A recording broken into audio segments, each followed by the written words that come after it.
Ty Gibbs had never won a cup race in his life. 130 starts, 0 wins, and now he was one restart away from throwing it all away against 2 champions on fresh tires. Nobody thought he could hold them off. He did, and the way it happened will shock you. Let's go back to the beginning of this race because the context makes the ending even more insane. Ty Gibbs pulled into Bristol Motor Speedway on Sunday, having never won a single Cup Series race in his career.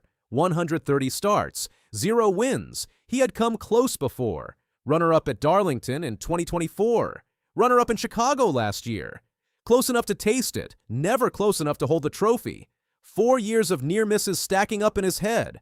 And on paper, Sunday was not supposed to be his day either. Kyle Larson was absolutely on another level in the first half of this race. He won both stages and led a race-high 284 of 505 laps. Ryan Blaney started from the pole and led 190 laps of his own. These were the 2 best drivers in the building, and they were making it obvious. Gibbs was in the mix, but nobody was circling his name as the guy most likely to win. Then came the strategy call that changed everything.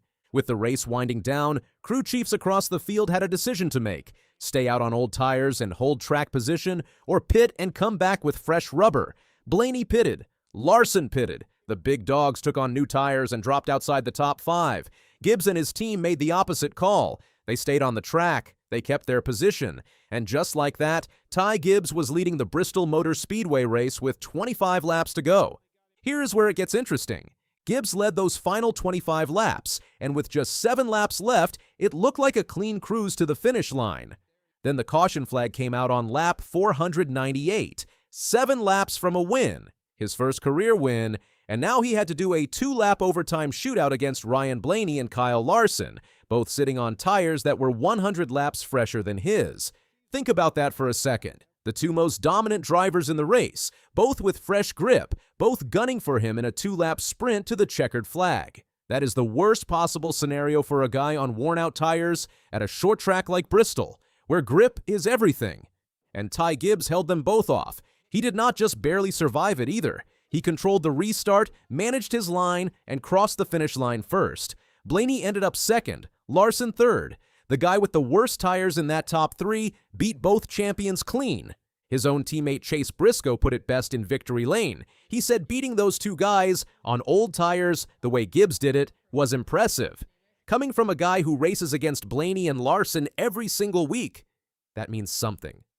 Now here is the part of this story that most people are going to skip past, but you need to hear it. Ty Gibbs is not just some random young driver who got a good car and got lucky. He is the grandson of Joe Gibbs, the NASCAR Hall of Fame team owner who also won 4 Super Bowls coaching the Washington Redskins. He is also the son of Coy Gibbs, who helped run Joe Gibbs Racing before he passed away unexpectedly in his sleep on November 6, 2022. The date matters. Coy Gibbs died the day after his son Ty won the Xfinity Series championship. The morning after one of the biggest nights of Ty's career, his father was gone. He never got to celebrate with him. He never got to see what came next. Ty Gibbs moved up to the Cup Series the following year carrying that weight. 131 starts later, he finally got his first win. After the race, Joe Gibbs stood in the pits doing a post-race interview, and he talked about Coy. He said when he thinks about his son, he knows Coy was probably watching, and right in the middle of that interview, Ty walked over and hugged him. Right there on pit road. Ty then looked at his grandfather and said, "This is the man right here." He talked about how he would show up to the shop at 6 in the morning or 7 at night, and Joe and his mother Heather would already be there, grinding, working, pouring everything into the team. He said he would not be there without them. That is not filler. That is the whole story of this win. Gibbs also became just the 6th driver in NASCAR history to earn his first Cup win at Bristol Motor Speedway. He joined a list that includes Dale Earnhardt in 1979, Rusty Wallace in 1986, Ernie Irvan in 1990, Elliott Sadler in 2001, and Kurt Busch in 2002. That is a short list of names, and Ty Gibbs is now on it.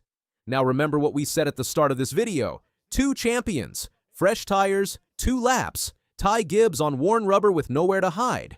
The reason that moment worked was not luck. It was 4 years of pressure, 131 starts of learning, and a team that made the right call when everyone else blinked. The strategy gamble to stay out was bold. Blaney and Larson both took tires because that is the logical move at the end of a 500-lap race at Bristol. Taking tires and coming back through traffic is a known risk, but most teams take it because fresh grip usually wins.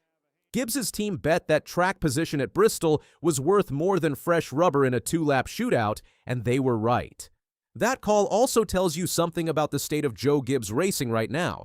This is a team that has been under a lot of scrutiny in 2026. The lawsuit against former crew chief Chris Gabehart made headlines. Questions about whether JGR could compete at the top level have been getting louder.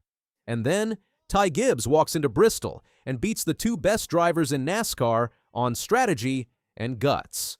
One more thing before we wrap this up. Kyle Larson is now winless in his last 32 races. The defending Cup Series champion, one of the most talented drivers in NASCAR history, has not been to victory lane in over 30 races.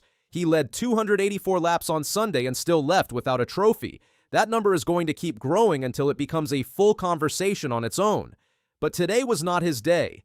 Today belonged to Ty Gibbs, a 23-year-old kid who came into this race with 130 starts and 0 wins, watched his grandfather get emotional on pit road, and drove a beaten-up set of tires across the finish line ahead of 2 champions. That is what happened at Bristol. And yes, it was insane. So when we said Ty Gibbs did something insane to win at Bristol, we meant it. Staying out on old tires, surviving a late caution, holding off Blaney and Larson in overtime, doing it all while carrying everything his family has been through since November 2022. That is not just a race win. That is one of the better stories NASCAR has produced in years. If you are not talking about Ty Gibbs right now, you are missing it. Kyle Larson is now winless in his last 32 races.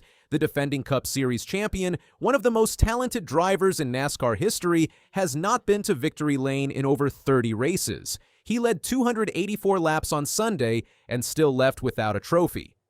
That number is going to keep growing until it becomes a full conversation on its own. Because at some point, leading laps is not enough. Dominating races is not enough.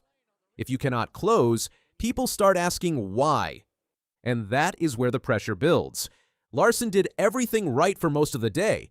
Clean air, perfect pace, total control of the race. But Bristol does not reward what you did for 480 laps. It only cares about the final restart. And in the moment, everything flipped. Fresh tires, faster car, still not enough. But today was not his day. Today belonged to Ty Gibbs, a 23-year-old kid who came into this race with 130 starts and 0 wins, watched his grandfather get emotional on pit road, and drove a beaten-up set of tires across the finish line ahead of 2 champions.